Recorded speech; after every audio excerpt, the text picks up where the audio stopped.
Eh bien, chers frères, c'est donc une très grande fête que ce jeudi saint, la fête de l'institution de la Sainte Eucharistie et de l'institution du sacerdoce. Permettez-moi de vous rappeler brièvement le déroulement des offices de cette semaine sainte. Donc, après cette messe chantée, nous procéderons à la procession du Saint-Sacrement au reposoir et nous aurons donc l'adoration jusqu'à minuit et pendant ce temps nous chanterons les matines anticipées du Vendredi Saint. Demain, Vendredi Saint, je vous rappelle que c'est jeûne et abstinence, c'est le grand jeûne que l'Église nous impose. Et à 15h, nous vous donnons rendez-vous ici à 15h pour le grand chemin de croix solennel. Et à 18h30, eh bien, nous aurons la cérémonie de l'adoration de la Sainte Croix avec le chant de la Passion selon Saint Jean. Et le samedi saint, donc, nous aurons la veillée pascale à 22h. À 22h, et puis là, nous aurons la messe à minuit. Et pour le dimanche de Pâques, donc il y aura la messe chantée ici à 10h, la messe du jour de Pâques. Voilà. Donc ne manquez pas, ceux qui n'auraient pas le feuillet des annonces, de vous le procurer. Je profite pour recommander à vos bonnes prières une dame que je vous avais déjà recommandée, qui était très malade et qui vient de mourir, Madame Limousin. Priez bien pour le repos de son âme.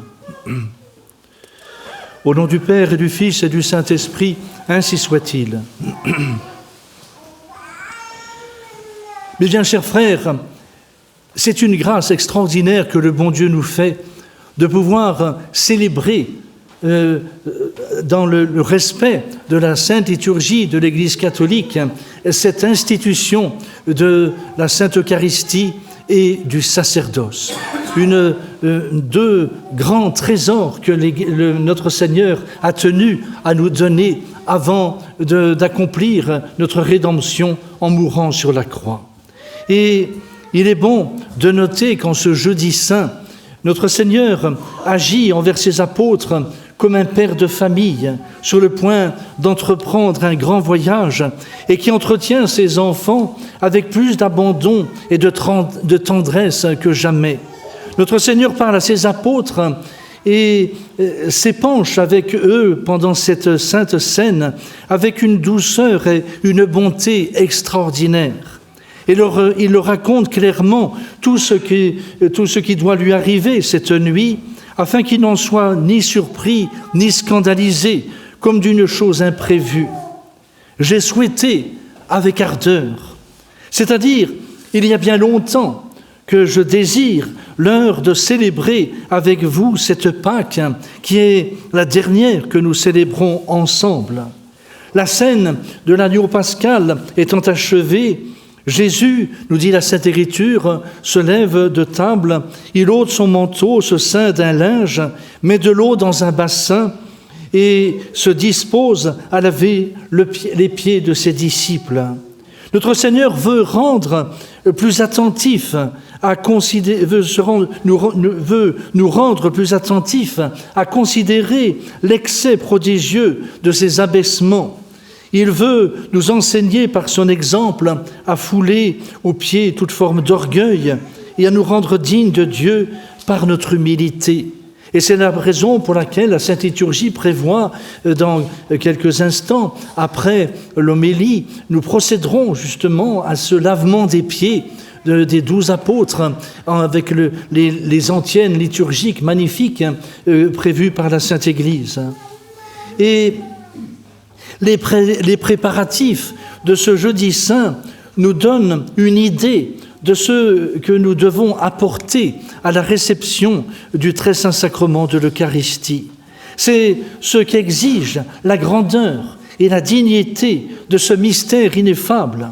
Le cénacle orné de fleurs représente notre âme qui doit être lavée de toutes ses taches, parée des vertus chrétiennes, enrichie des dons de la grâce, afin de pouvoir accueillir dignement le plus beau, le plus saint, le plus majestueux de tous les enfants des hommes. Il faut donc confesser nos fautes avant de nous approcher de la Sainte Table, afin qu'elle nous soit pardonnée et que notre âme soit entièrement lavée de ses taches par le sang et les mérites de cet homme-Dieu qui a daigné s'humilier jusqu'à laver les pieds de ses apôtres. Notre Seigneur était libre d'instituer cet adorable sacrement dans un tout autre moment de sa vie, mais il le réserve pour la veille de sa mort, quelques heures avant sa douloureuse passion, afin de nous mieux découvrir toute la générosité de son amour et de mieux attendrir nos cœurs et de nous exciter plus vivement à l'aimer. Il choisit le temps où les hommes ne pensent qu'à lui donner la mort pour instituer en faveur des hommes le sacrement qui doit leur donner la vie. Quelle situation étonnante, stupéfiante, incompréhensible à vue humaine. Et c'est pourtant dans ces circonstances-là que notre Seigneur a voulu instituer la Sainte Eucharistie. Et Saint Jean décrit en peu de paroles cette institution du très saint sacrement quand il nous dit que Jésus, ayant toujours eu un très grand amour pour les siens qui étaient en ce monde, les aima avec encore plus d'ardeur vers la fin de sa vie, jusqu'à leur laisser le plus grand, le plus parfait de tous les dons, le sacrement de l'Eucharistie. Et ce don, le plus précieux de tous, il ne le réserve jusqu'à la fin et comme le dernier pour mieux toucher nos cœurs. Mais bien, chers frères, il est important de bien considérer ici que notre Seigneur a institué la Sainte Eucharistie, que notre Seigneur a prononcé les paroles sacrées sur le pain et sur le vin, qu'il les a transubstantiées en son corps et en son sang. Et quand il donne à ses apôtres le pouvoir de célébrer la Sainte Messe, il leur dit simplement « hoc facite ». Tous les théologiens sont unanimes pour affirmer que c'est au moment où notre Seigneur a prononcé ces paroles sacrées que les apôtres ont été investis de ce pouvoir extraordinaire. En effet, si notre Seigneur leur a demandé de réaliser ce qu'ils venaient de faire, il leur donne en même temps, par un effet de sa volonté propre, il leur donne le pouvoir de réaliser, de mettre en œuvre ce qu'il leur commande. Et c'est ainsi, mes bien chers frères, qu'il est bon et très important dans les temps troublés que nous vivons, dans ce siècle d'apostasie, de pouvoir rappeler que la messe, ça n'est pas simplement faire mémoire. Il y a quelques instants, vous avez entendu le prêtre a chanté l'épître de Saint Paul aux Corinthiens, et le prêtre a rappelé le récit de cette institution de la Sainte Eucharistie. Mais il n'en reste pas moins qu'en prononçant ces paroles de Saint Paul, le prêtre n'a pas consacré. Il a simplement rappelé ce qui s'est passé le jeudi saint. C'est très différent de ce qui se passe au moment de la consécration, où le prêtre n'utilise pas le ton narratif pour raconter cet événement, mais le ton intimatif, c'est-à-dire que c'est notre Seigneur lui-même qui parle par la bouche du prêtre et qui réalise les paroles, ce que signifient les paroles, à savoir la transubstantiation du pain en son corps, du vin en son sang. Et c'est là quelque chose de très important, mes bien chers frères, parce que nous savons que dans la plupart des églises, aujourd'hui, eh bien, les prêtres ont la conviction de faire simplement une commémoration. Et ceci fait partie du nouvel Ordo Missé, de cette nouvelle liturgie que nous refusons absolument parce qu'elle est protestante, elle n'est plus catholique. Et dans cette nouvelle liturgie, il est bien dit qu'il s'agit simplement de faire mémoire. Eh bien ça n'est pas catholique. Précisément, à l'autel, le prêtre ne fait pas simplement mémoire, il réalise ce que notre Seigneur a accompli le jeudi saint. Et c'est le sacrifice, c'est le même sacrifice que celui du vendredi saint. La seule différence, c'est que sur nos autels, il est non sanglant.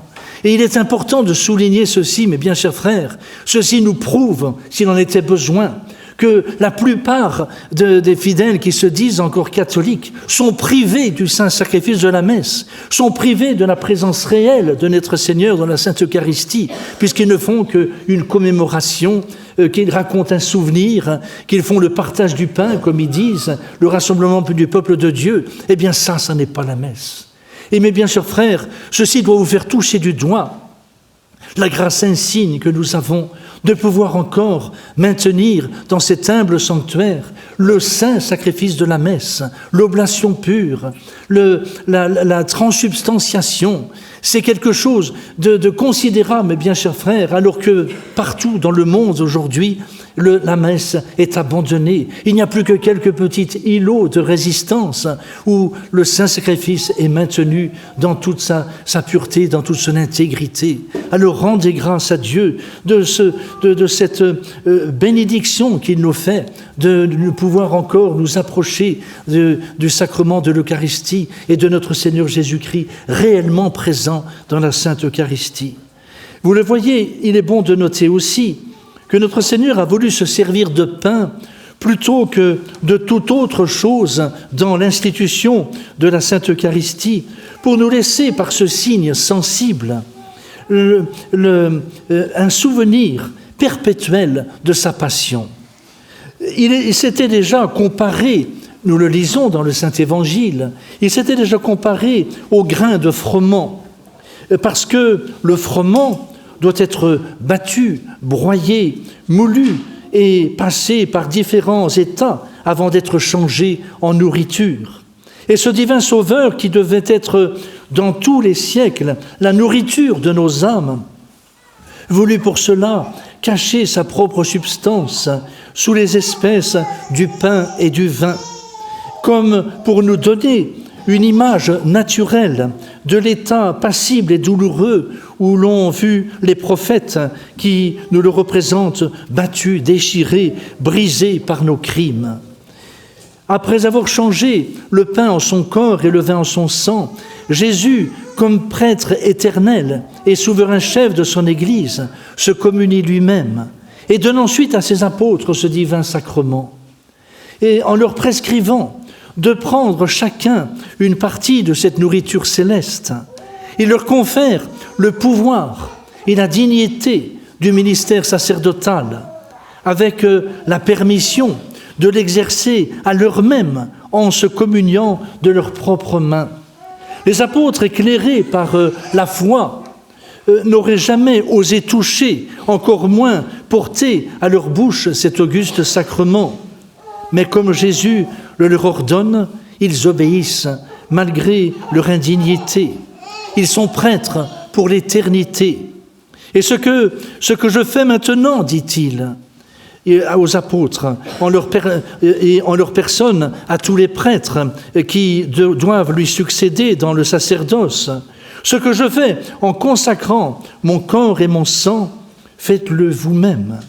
Mystère ineffable, mystère incompréhensible, que nous ne comprendrons pleinement que dans l'éternité, au point que le saint curé d'Ars, qui était vraiment un prêtre exemplaire par toute sa conduite et vraiment désireux de bien mettre en œuvre la volonté de notre divin Sauveur, le saint curé d'Ars disait « Si le prêtre savait ce qu'il est, il mourrait ». Eh bien, ce n'est que dans l'éternité que nous comprendrons ce mystère ineffable. Quelle consolation, mes bien chers frères, pour nous d'être encore témoins de cet auguste mystère qui fut autrefois célébré dans le Cénacle, de pouvoir y assister tous les jours et offrir au Père éternel le même sacrifice que Jésus a offert sur le calvaire.